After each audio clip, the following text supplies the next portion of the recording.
Bueno, gracias y gracias a Gela y el Instituto Ravignani para esta oportunidad de presentar mi libro. Florencia por la invitación específicamente. Y entonces, bueno, empezamos. Y que a mí me gusta siempre empezar es dar más o menos una historia sobre cómo llegó a este proyecto, porque muchos siempre me preguntan por qué Argentina, los negros, cuando empezó con eso. Y entonces yo empecé esta jornada en 2002. Ese fue mi primer viaje a Argentina. Entonces, imaginen que ya es 20 años y pico viajando a este país y era un intercambio. Y lo que pasa es que tenía la oportunidad a ir a México o acá. Y en México estaba con todos mis amigos y decidí, bueno, no voy a aprender nada de castellano si voy con ellos. Entonces, bueno, llegó acá sabiendo o pensando que solamente una cosa, que oí había chicos lindos y nada más. Y ahí llegué pensando en eso y me dio un shock grande cuando me di cuenta que, bueno, eh, está lleno con blancos. O sea, la gente blanca está mucho donde están los negros. Y así estaba con eso. Y me tomó como 3 semanas antes que yo vi otra negra de Brasil. Y ahí formamos una amistad muy linda y también digo esto para que yo aprendí también la idea de diáspora africana, una conexión muy fuerte afuera de mi país, como soy afrodescendiente negra y tener esa conexión con otra fue muy fuerte y me pegó muy fuerte. Entonces, al fin de este viaje que duró 6 meses, confirmé que sí, obviamente hay chicos lindos acá, me enamoré, me puso en pareja por 10 años, muy lindo, pero también tenía una duda. Y esa duda me quedó hasta que llegó el libro hoy en día, que, bueno, ¿qué pasó con los negros? Entonces, regresé al Florida, terminé con la idea de entrar por grados, pensando en eso, y empecé con Buenos Aires. Hasta que un día que estaba ya en el archivo, bueno, el archivo viejo, y estaba leyendo en este del séptimo piso, y me di cuenta que había como 4 o 5 personas que yo conocí y todos estamos haciendo la historia de los negros, me parecía de los Buenos Aires. Y ahí dije, bueno, no más, voy a otra ciudad para ver qué hay, ya es suficiente. Y entonces me puse a trabajar en Córdoba, sabiendo o pensando que, bueno, vamos a ver que hay una prensa negra allá también y vemos qué está pasando en esa época. Obviamente, bueno, en 2 semanas me di cuenta que no había una prensa negra allá, pero encontré legajos muy interesantes de crimen que tenían el crimen por la raza, la calidad de la persona. Y así empecé entonces esa idea de cómo fue la experiencia de los negros en Córdoba, fines del siglo XVIII a IX. Y estaba con esto, como dijo Florencia, ya estaba, bueno, ponerle con mi trabajo en los Estados Unidos, en la Universidad de Charlotte, Universidad de North Carolina de Charlotte, y para tener la promoción tenés que escribir un libro. Entonces allá muchos tomamos la tesis y hacemos el libro con esto. Y yo estaba con eso por ponerle 3 años adentro, ya bien fuerte. Me faltaba 3 años más, estaba bien con el tiempo, pero eso es que pasó. Y fue un choque muy fuerte. ¿Qué pasó? Ese es el año de 214. Era el final del el equipo en Argentina contra Alemania. Y adentro de los Estados Unidos llamó mucho atención que no había negros en este equipo. 2014 estoy hablando. Así, Henry Louis Gates Jr. escribió sobre eso. En el Roots también había una en el Huffington Post. Entonces había un montón saliendo de esa época. Y para mí era una sorpresa porque, bueno, ya entendí, conocí bien la historiografía y adentro del mundo académico ya pasamos con eso, ¿no? Estamos trabajando con otras cosas, de las experiencias de los negros, todo eso. Entonces, para mí me dio un shock para ver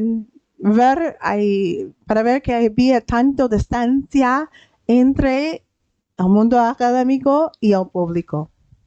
Ahí entonces decidí, bueno, yo voy a empezar de cero y yo quiero escribir este libro entonces. Pero voy a hacer con 3 intervenciones diferentes. Uno, voy a enfocarme con negras.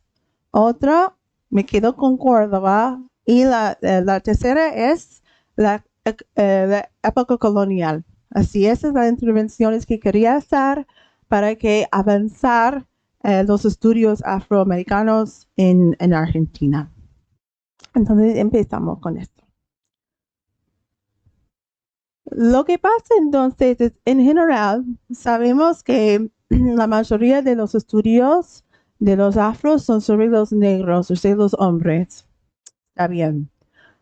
Pero a mí me interesaba saber entonces, ¿dónde está ella? Y específicamente, ¿dónde está ella en el rol de la desaparición? O sea, siempre hay la idea que era una víctima, ¿no? Que vinieron todos los inmigrantes, mezclaron y ya, tan triste, ¿no? Yo no conozco ninguna negra hoy en día y tampoco creo que había en esa época una así. En vez de esto, yo decidí, bueno, quiero corregir esta mentira y yo quiero mostrar que era muy inteligente. Y también que quería mostrar es que para avanzar los estudios es pensar en ella, cómo ella movía, cómo ella vivía. O sea, por ejemplo, en vez de pensar en los negros hombres que tenían más un rol público, ponerle por las pantallas, por ejemplo, que es muy bien marcado en mucha de la historiografía, tenía que pensar, ¿dónde voy a encontrar a ella? Y entonces me di cuenta, sería el hogar. Entonces, pensar en el hogar como un microcosmo de una sociedad, ¿no? Entonces, estaba pensando en cómo ella amaba, trabajaba, vivía y cómo manejaba adentro del hogar. Pensando además, en vez de una estrategia individual, puede ser algo más colectivo, ¿no? Porque que yo noté con las negras que yo vi, siempre estaban no solamente pensando en su misma, pero siempre la familia. Entonces también fue una oportunidad a pensar en cómo sería una estrategia colectiva, o sea, para avanzar. Entonces, con todo esto, dije, bueno, ella tiene un rol re importante que, bueno, tengo que aprender su experiencia. Y entonces, pero siempre doy crédito a la gente que ya hizo el trabajo y entonces que estás mirando acá, Argentina Land of Vanishing Blacks o Argentina Tierra de los Negros Desaparecidos. Eso salió en Ebony Magazine. Y Ebony Magazine, o la revista Ebony, durante estos años fue muy militante para la comunidad afroamericana. Y Arabelle Thompson es su nombre que vino acá para, bueno, hablar de esto 4 años antes de George Reed Andrews, que todos se conocen. Yo siempre doy a ella ese crédito porque también que me encanta de esa foto que estoy mostrando es una familia de hermanas, la familia Montero. Y justo cada uno tiene otra calidad, o como digamos hoy en día, raza. O sea, la más oscura era negra, la media mulata y la más pequeña era blanca, todo en la misma familia. Y así es como pensar en la identidad raza y también me dio, cuando yo vi esa foto, me dio más una idea de qué estoy trabajando. O sea, no es los Estados Unidos. Allá dentro de una familia se puede tener tantas calidades. Qué interesante, me pegó. Lo otro, como dije, Córdoba. Ya hice mi tesis sobre Córdoba y decidí voy a quedar con esa porque uno de más que nada es me di cuenta que el 90% de la información es sobre Buenos Aires. Cuando digamos de la historia de, bueno, del país, pero especialmente los negros. Entonces decidí voy a seguir con Córdoba. Y también que me gustó es el tamaño de Córdoba. Así que podría manejar bien los fuentes. Y que yo noté por el tamaño que se puede ver en este mapa, se quedó así por 3 siglos.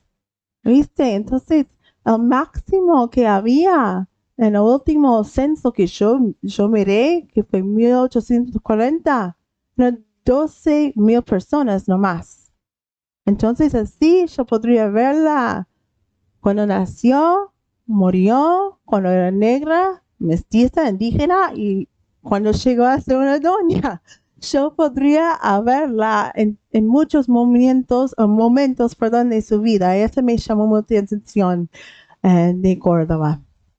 Y la tercera intervención fue de pensar en el blanqueamiento, pero más temprano. Así sabemos de eso que pasó a finales del siglo XIX, bien marcado por la inmigración, no niego eso. Pero ¿cómo llegamos a este momento que tenemos que tener inmigración como una solución final? Este me pegó mucho. ¿Y dónde está entonces en Córdoba? Y ahí entonces decidí, bueno, empezamos con 1700 y terminó del siglo XIX. Y ahí voy a ver, y yo vi, había ya ideas que la mayoría sepan por otro más tarde, en tiempo más tarde, pero ya habían como las raíces en Córdoba. Entonces, pensando en todo eso del hogar, la mujer, Córdoba, el tiempo, yo también pensaba en los roles. Y ahí entonces puse mi libro como un tema, los temas, o sea, las ideas de los roles, de concubinas, esposas, madres y hijas. Y cada uno tenía algo muy importante con el blanqueamiento. Porque en cada uno que pueden ver es que querían escapar la negritud. Pero era para tener una vida mejor, ¿no?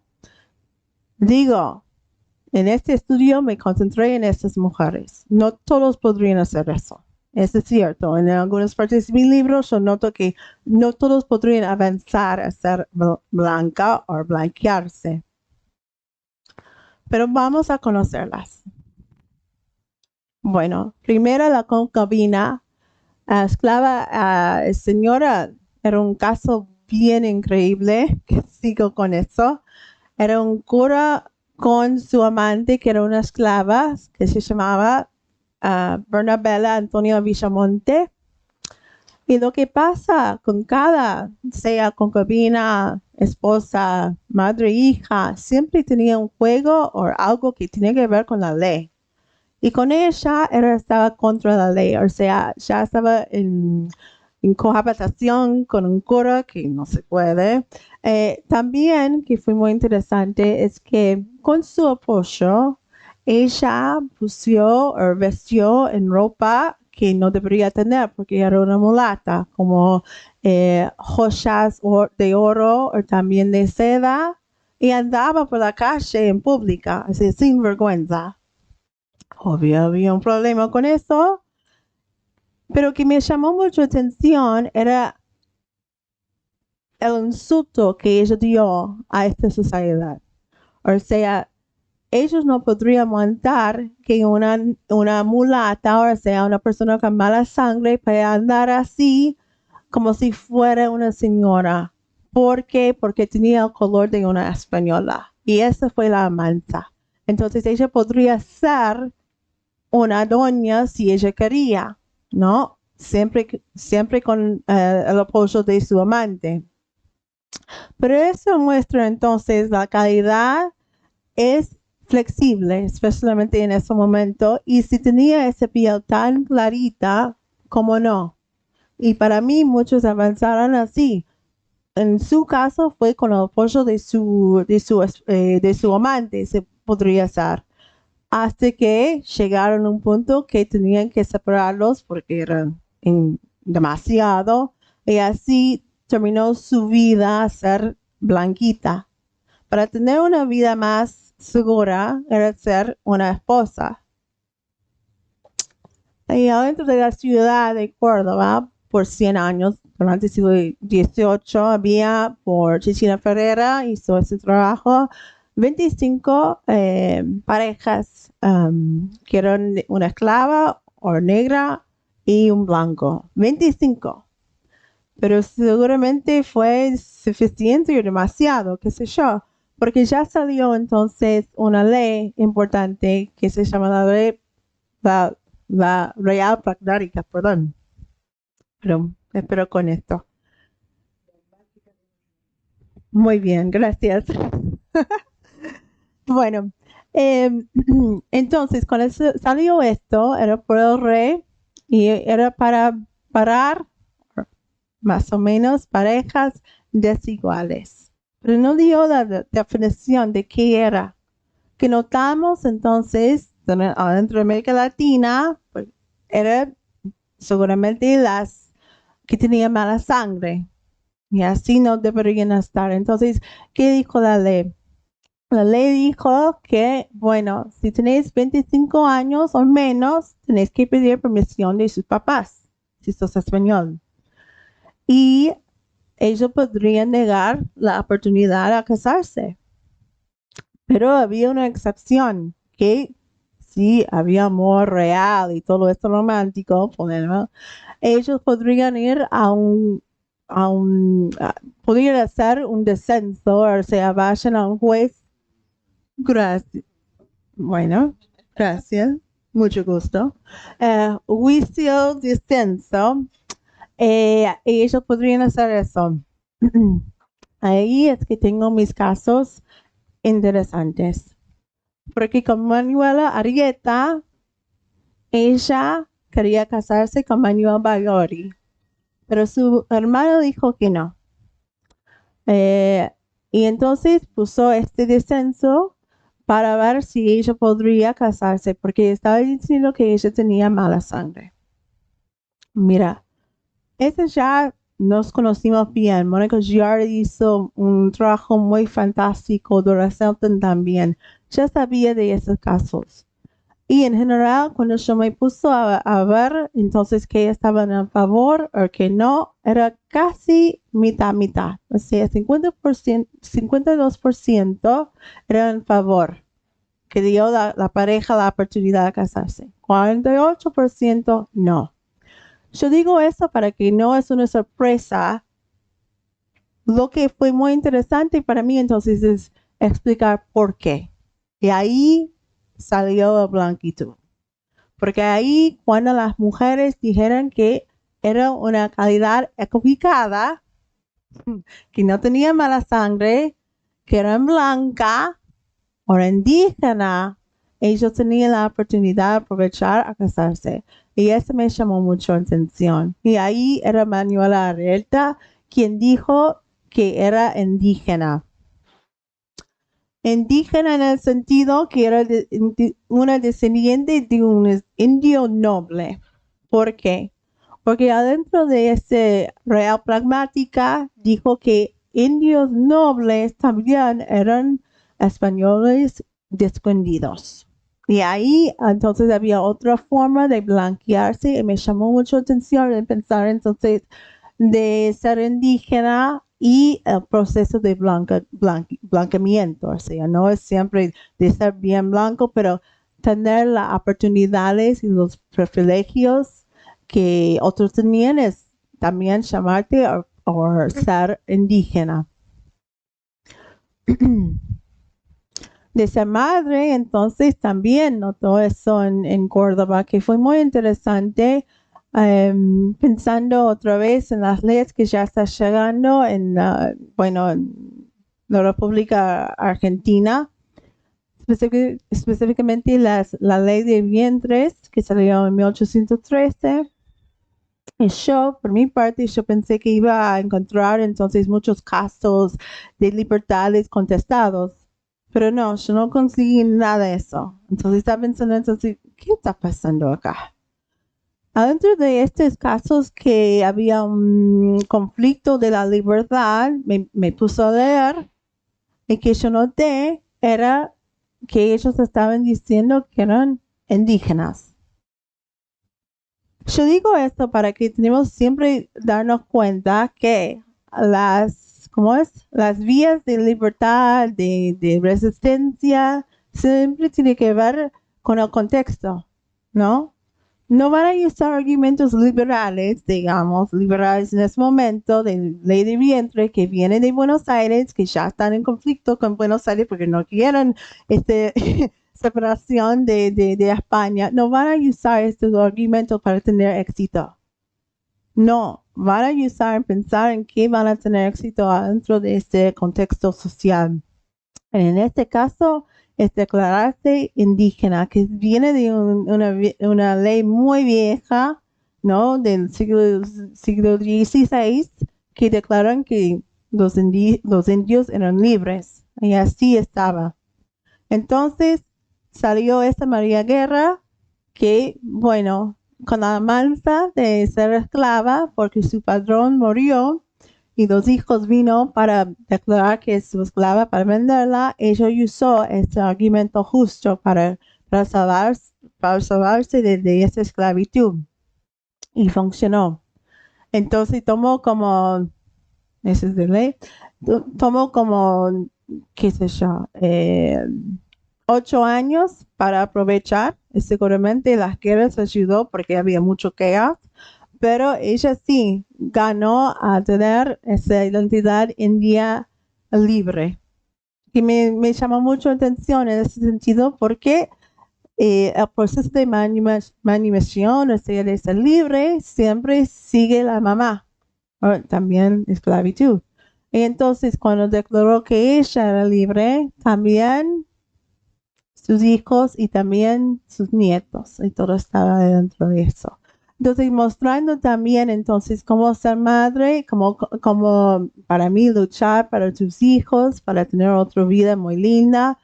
Y también adentro de Córdoba, muy interesante la identidad indígena, que todavía faltamos mucho para hablar de estos grupos y cómo manejaron juntos. Y la última, la hija, o sea, mejorando la próxima generación. Y esto que yo noté mucho con un colegio, muy interesante, que describí, ponerle un año antes que publiqué el libro, muy tarde. Yo estaba caminando pasando este colegio todos los días, ni me di cuenta, pero que hablo es el colegio de huérfanas nobles que fundió en 1782 por el obispo San Alberto. Y ahí la idea fue que él quería quitar la ignorancia moral de la sociedad. Y tenía que siempre empezar con las niñas porque, bueno, en esa época la idea es que van a ser mamás, entonces para mejorar la generación próxima, tienen que quitar ellos tienen que aprender, qué sé yo, cómo ser mamá, cómo limpiar, lecciones matemáticas, leer, ponerle para las blancas. Ahí estaba entonces por muchos años y en 1811 abrió una clase para pardas libres, una clase de segregación, de ir y regresar, O sea, no podrían quedarse como las blancas, pero estaba ya adentro. Y eso me llamó mucho la atención. Y cuando yo conseguí este caso de manutención de Bernardina, me dio otro shock, porque para tener su manutención tenía que ir a esa escuela. Entonces es como, digamos, es muy interesante el rol de la educación y el rol de institución, o sea, digamos, para mí ya estaba llegando un momento en que la institución de blancamiento estaba empezando, o sea, el Estado está bien adentro de qué quieren, porque ya están pensando en qué tipo de ciudadanía quería. Y bueno, y ella entonces asistió a este colegio, recibió su manutención. Como dije antes, ese colegio duró hasta, bueno, empezó en 1811 hasta 1858, o sea, 5 años después. La abolición en la Confederación además. Y me mostró mucho entonces cómo fue la idea de ella como ciudadana, o sea, ciudadana informal, porque los ciudadanos eran los hombres, pero igual es tomar una libre, no esclava, libre, y ella como hija forma, perdón, la próxima generación de qué sería entonces esa gente. Llamó también el nombre Parda en esa época creció mucho en Córdoba y también era parte de ese, como digamos, del Estado y blanqueamiento, porque ya está parando de usar la palabra o el nombre negro o negra que tenía esa conexión con la esclavitud. Entonces yo para mí que noté, me llamó mucho atención que había un montón de pardos, o sea, en 1832 era el 50% y otro fue blancos. Y usaron la palabra blanco. Y también yo noté que también las pardas también habían indígenas. Yo noté con eso naciendo indígena, pero ya en 20 años ya estaban pardas. Así que yo digo eso también para hablar más sobre cómo ellos querían mejorar la próxima generación, de quitar esta ignorancia moral y también blanquear la idea de con inteligencia y especialmente para las hijas, para que sean mejor madres, tienen que salir de la casa, aprender de una escuela pública. Y ahí me llamó mucho atención también. Entonces, en estas son las fotos justo del colegio que están funcionando hoy en día. Y se puede notar, por ejemplo, la esquina, seguramente las pardas siempre ya estaban. Obviamente que españoles aprendió cómo tocar el piano y quedaron en la huérfana.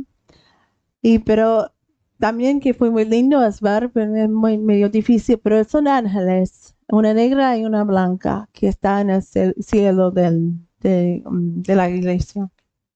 Bueno, entonces, ahí pensando en los roles de las mujeres, específicamente las negras, me llamó mucho la atención para pensar bien en cómo manejaron, cómo sobrevivieron, y que me di cuenta que, bueno, hoy en día quizás no es una elección popular, digamos, que, bueno, voy a negar mi negritud para sobrevivir, pero yo, en el final, también yo tenía que aceptar bueno, lo hagas lo que podés adentro del mundo que tenés, o sea, las opciones que hay.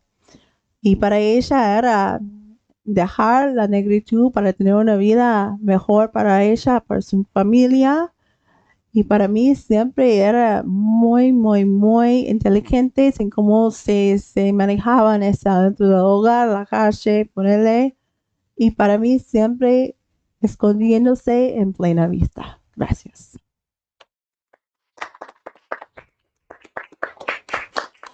Oh.